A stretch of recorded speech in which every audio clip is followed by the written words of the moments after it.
हनुमान पुराण भाग 5। अशोक वाटिका में माता सीता। सोने की नगरी लंका रात के अंधेरे में चमक रही थी। चारों ओर राक्षस पहरा दे रहे थे, लेकिन उन्हीं के बीच एक छोटा सा वानर चुपचाप लंका में प्रवेश कर चुका था। वह थे पवन पुत्र हनुमान। हनुमान जी ने अपना सूक्ष्म रूप धारण किया था ताकि कोई उन्हें पहचान न सके। जैसे ही वे लंका के मुख्य द्वार के पास पहुंचे, तभी एक भयंकर राक्षसी उनके सामने प्रकट हुई। वह थी लंकिनी। लंकिनी क्रोध में बोली, कौन हो तुम? बिना अनुमति लंका में कोई प्रवेश नहीं कर सकता। हनुमान जी शांत रहे, लेकिन जब लंकिनी ने उन पर हमला किया, तब हनुमान जी ने एक हल्का सा मुक्का मारा। एक ही प्रहार में लंकिनी धरती पर गिर पड़ी। वह कांपते हुए बोली, आज ब्रह्मा जी की भविष्यवाणी सत्य हो गई। जिस दिन कोई वानर मुझे हराएगा, उसी दिन रावण का विनाश शुरू होगा। इतना कहकर उसने हनुमान जी को प्रणाम किया और लंका में प्रवेश की अनुमति दे दी। हनुमान जी लंका के भीतर पहुंचे। उन्होंने देखा कि पूरी नगरी सोने से बनी हुई थी।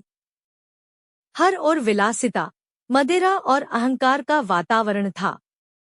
लेकिन हनुमान जी का लक्ष्य केवल एक था, माता सीता की खोज। वे एक एक महल में देखने लगे। तभी उन्हें एक घर दिखाई दिया जहां भगवान रामा का नाम लिखा हुआ था। हनुमान जी आश्चर्य में पड़ गए। वे तुरंत भीतर गए।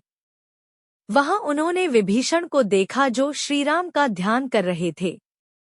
हनुमान जी ने अपना परिचय दिया, मैं श्रीराम का दूत हूँ। यह सुनते ही विभीषण की आंखों में आंसू आ गए। उन्होंने कहा, मैं जानता हूँ कि अधर्म ज्यादा समय तक नहीं टिक सकता। रावण का अंत अब निश्चित है। फिर विभीषण ने हनुमान जी को बताया कि माता सीता अशोक वाटिका में कैद है। हनुमान जी तुरंत अशोक वाटिका की ओर बढ़े। वह स्थान अत्यंत सुंदर था। चारों ओर फूल खिले थे।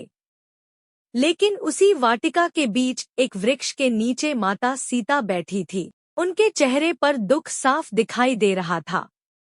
वे केवल श्रीराम का नाम जप रही थी। तभी अचानक वहां रावण आया। उसका विशाल शरीर, सोने का मुकुट और घमंड से भरी आंखें देखकर पूरा वातावरण भयावह हो गया। रावण बोला, सीता, मेरी रानी बन जाओ। श्रीराम कभी तुम्हें यहाँ से नहीं ले जा पाएंगे। माता सीता ने क्रोध में उत्तर दिया, मेरे प्रभु श्रीराम अवश्य आएंगे और तुम्हारा अंत करेंगे। यह सुनते ही रावण क्रोधित हो उठा। उसने धमकी दी, यदि 1 महीने के भीतर तुमने मेरी बात नहीं मानी तो तुम्हारा अंत निश्चित है।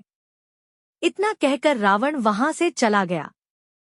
रावण के जाते ही माता सीता की आंखों से आंसू बहने लगे। पेड़ के ऊपर बैठे हनुमान जी यह सब देख रहे थे। उनका हृदय भी दुख से भर गया।